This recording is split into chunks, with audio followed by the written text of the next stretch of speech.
Example number 4. In a lottery, 8,000 tickets are to be sold at 10 pesos each. The price is 24,000 pesos. If you purchase 2 tickets, what is your expected gain? So for this problem, ang keyword natin is yung expected. And pag sinabing expected value, which is yung mean natin yun. So we need to know the values of the random variable x natin and the probability para ma-create natin yung probability distribution. So this is our probability distribution, x and f of x. So yung x natin, ito, yung random variable x natin as the gain, our gain x may take one of two values. So dalawa yung magiging chances natin dito. Either matalo tayo ng 20 pesos dahil 2 tickets ang pipiliin natin, or manalo tayo ng prize. And if we're going to analyze, dun sa first possibility na matatalo tayo ng 20 pesos, so you will lose 20 pesos. Ibig sabihin, ang magiging gain natin dito is negative 20. Yun yung ilalagay natin sa random variable x na isang value. This is negative 20. And pangalawang possibility, you win 24,000 pesos. And dyan sa 24,000 pesos na yan, ang magiging gain natin dyan is 23,980 pesos na lang. Kasi yung 20 is yun yung itinaya mo or siya yung pinambili mo ng dalawang ticket. So yun yung isang value ng random variable x natin. Positive 23,980. For the probabilities naman na ilalagay natin dito sa probability distribution natin, dun sa unang chance na matatalo tayo ng 20 or negative 20 na gain, ang total number of tickets natin is 8,000. So, 8,000. This is also 8,000. Since dalawang probabilities ang lalagay natin dito, ang probability for the chance na matalo tayo ng 20 pesos is 7,998 over 8,000. So, ayan yung probability natin for this negative 20 na random variable value. 7,998 over 8,000.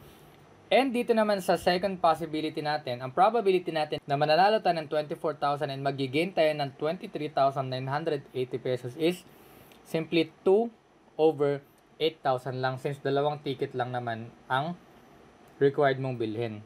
So, this is 2 over 8,000. And to solve for the mean or the expected gain, E of x is equal to, the formula is x times summation of x times f of x, and this is equal to negative 20 times 7,998 over 8,000 plus 23,980 times the probability na 2 over 8,000.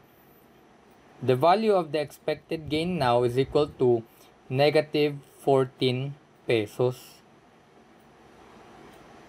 So take note that yung expected value natin ng x or expected gain natin ng negative 14 pesos is the average of the theoretical population that would result if the lottery were repeated an infinitely large number of times. So if this were done, your average or expected gain per lottery ticket would be a loss of 14 pesos. And this is example number 4.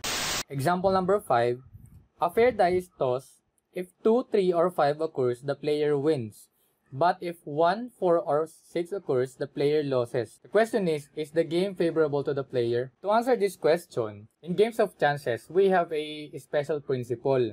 Kaya yung principle na yan is magre-rely sa expected value or sa mean ng probability distribution natin. So frequently, a game of chance consists of number of outcomes occurring with respective probabilities. Ang principle natin sa game of chance, kapag ang expected value is equal to 0, ibig sabihin yung game is fair. Kapag yung expected value ay naging positive, ibig sabihin, yung game is favorable to the player. And finally, kapag yung expected value natin is a negative value, that means the game is unfavorable to the players. Para masagot natin yung question dito sa example number 5, i-create muna natin yung probability distribution and then i-solve natin yung expected value. Say, this is our x and this is our fx. Fair die, alam na agad natin yung sample space dyan. We have 1, 2, 3, 4, 5, 6. Kaya lang, iba yung magiging value natin for the random variable x. So, sa condition natin, kapag daw ang lumabas is 2, 3, and 5, ibig sabihin mananalo yung player. Ibig sabihin, positive ang ilalagay natin. This is 2, 3, and 5 positive. And kapag 1, 4, or 6 naman ang lumabas, big sabihin, matatalo daw yung player, and that means negative ang ilalagay natin na random variable value dito. This is negative 1, negative 4, and negative 6. Equal sila ng probability since this is a fair die. Lahat sila ay 1 over 6. So, solving for the expected value or the mean, E of x is equal to, by the formula, this is 2 times 1 over 6 plus 3 times 1 over 6 plus 5 times 1 over 6 plus negative 1 times 1 over 6 plus negative 4 times 1 over 6 plus negative 6 times 1 over 6. And ang expected value natin ngayon is now equal to negative 1 over 6. Again, the principle of games of chance, pag positive ang lumabas sa expected value, favorable yung game sa player. Kapag negative, unfavorable. Ibig sabihin, yung expected value natin is equal to negative 1 over 6. Unfavorable yung ating game dun sa player. So, this is example number 5. Example number 6 for the mean, variance, and standard deviation. Suppose a fair coin is tossed 6 times. Let x be the number of heads that occur. Calculate the expected value of the heads that occur and the standard deviation. So for this example, we have already solved the probability distribution. But if you're wondering kung paano nakuha yung probability distribution na yan, let's solve the probability for the random variable value na 1. For this random variable value, papakita lang natin kung paano natin na-solve since this probability distribution for the experiment na magtotoss tayo ng fair coin 6 times is a long solution. Ang sample space natin for the random variable value na 1, say this is for 1, we have, ito yung ating sample space for the random variable value 1. So madami. Value of 1 pa lang yan. Meron pa tayong 2, 3, 4, 5, and 6. So ang H natin na represent na yung head of course, and yung T is yung tail. To compute for the probability for the random variable value na 1, since this is a fair coin, ang probability for heads natin ay 1/2 and ang probability for tails natin ay 1/2 din. And computing, isa-isahin muna natin ito. This is 1/2 times 1/2 times 1/2 times 1/2 times 1/2 times 1/2. This is 1 over 64. And since 6 ito, pwedeng ang lumabas for the random variable value na 1 is, it could be this one, or this one, or this one, or this one, or this one, or this one. So, applying the principle ng yung and at saka ng or natin, we will add. Pag pinag-add natin silang lahat, this is equal to 6 over 64. And ito nga yun. For the random variable value 2 naman, and 3, 4, 5, and 6, definitely gagawin muna natin dyan yung sample space of course, and doon tayo magbabase. So this is how we solve the probability distribution for this kind of experiment na magtotoss tayo ng madaming beses, hindi lang 3 times, hindi lang 2 times. So madaming sample space yan.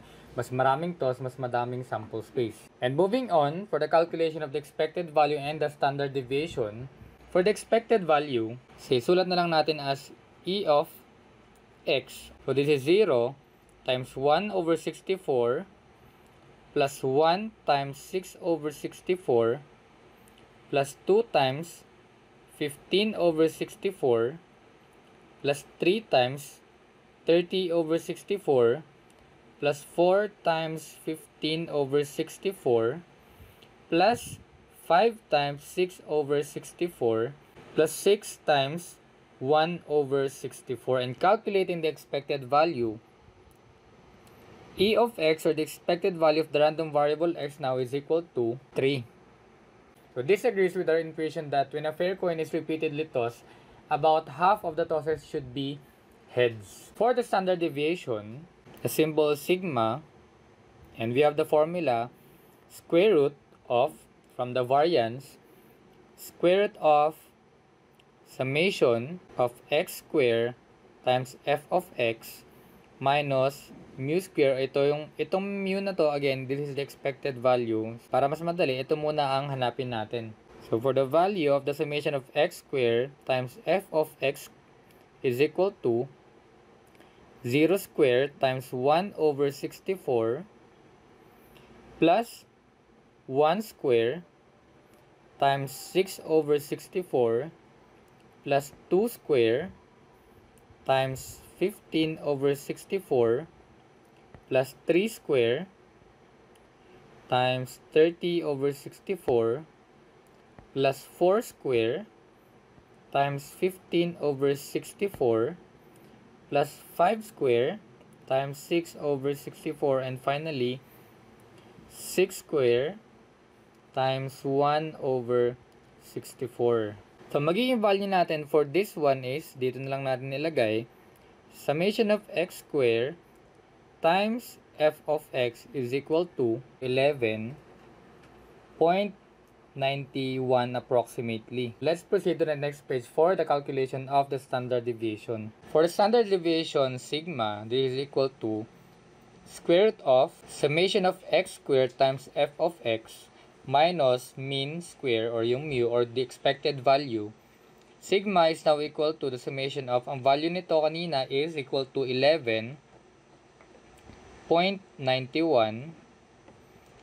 minus, ang value ng mean natin or yung expected value is 3, and this is square. Standard deviation now is equal to approximately 1.71. This is the standard deviation for this experiment, and this is example number 6.